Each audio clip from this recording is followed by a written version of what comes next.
So you're originally from Florida. Tell me how your YouTube channel started and how you went from there to the silver screen. The way the YouTube started was pretty much I was just sitting in the house and I wanted to find something um, better to do. Pretty much, I wasn't in college. I only spent one semester in college. Pretty much, I lied to my mother and told her I was gonna finish out when I knew the plans, and she pretty much knew. She told me, "I know you're not gonna finish college. I know you're not." I'm like, "Dang, you're supposed to be my mother. You're not supposed to tell me that I'm not gonna finish." So, it was one semester, and I didn't know what to do. I sat down in my room for like a week, and I Googled just poetry. I wanted to do something different. I didn't know nothing about it or anything about it. I did it, and that's how I got into that. And then it went from that, from not getting attention on the road that I wanted, and I took it to YouTube. And that's when the comedic twist got into it because I knew that people don't like serious stuff all the time. So I had to throw the comedy in it. And then it went from the comedy into the films, and that's how it happened. Definitely.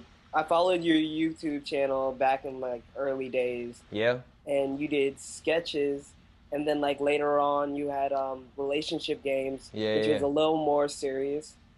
And yeah, then now it seems like you're all the way in movies. yeah, yeah, yeah, So that transition, yeah. how'd that come? Um, you got to thank my manager for telling me to move to LA. Pretty much, I wanted to stay in Florida. Pretty much, and he told me you're gonna have to move to LA. So I didn't think twice about it. Within a month, I was gone. So I packed up all of my stuff, and then I got into writing, and I wrote relationship games. It's kind of crazy how you wrote it. I mean, how you said that because I wanted to do something a little bit more serious, and I wanted to show people that I can do movies and that I can act and that I can write. And I felt like that was very important for me to show people before the movie comes out. And I feel like now, because I've told all of my fans to watch me on TV with their video game consoles and stuff, they're programmed to like me in that way. And they're used to seeing me that way. So when they go see me in the film, they're used to it. Definitely, definitely. And also you do music, you're a writer, you're a Yeah, comedian. yeah. Where did that versatility come from? It just came from me just being me, man. I like music. I love music. I love R&B. I love rap. It wasn't something that my mother or my father put me on. I just like being around music. I like playing the piano. I love that before I love poetry or before I love just doing stand up. And that's how I just applied it within myself. I just blew up just for being me, man. And that's all I can pretty much say. You're not getting any other person besides me. Definitely. And you're working with the director who directed Bridesmaids, Yeah, which did really well. yeah, And you're with Sandra Bullock, yeah, Academy Award winner, yeah, and McCarthy, who's a wonderful comedian. Like she's doing really well. yeah, How yeah, is that? yeah, yeah. Amazing, man. I mean, what more can I ask for? Working around Sandra and working around Melissa. Sandra.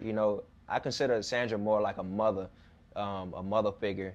She was more like a mother figure when I was on set. She would always pull me to the side and give me advice. And Melissa, she would just brighten up my day. She would brighten up everyone's day. If you came to work mad that morning, you didn't leave mad. You were actually happy. So that's what they were good for, man. And I'm appreciative for everything.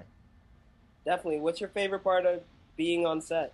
Favorite part of being on set, just seeing how it works behind scenes because I'm a behind the scenes type of guy.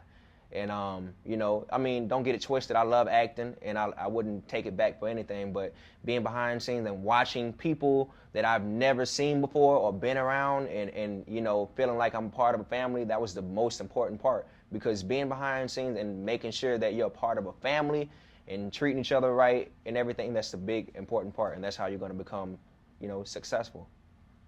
Definitely. And how has life changed since the heat? Yeah, well, the heat is not even out yet, Yeah. but it's changed a lot.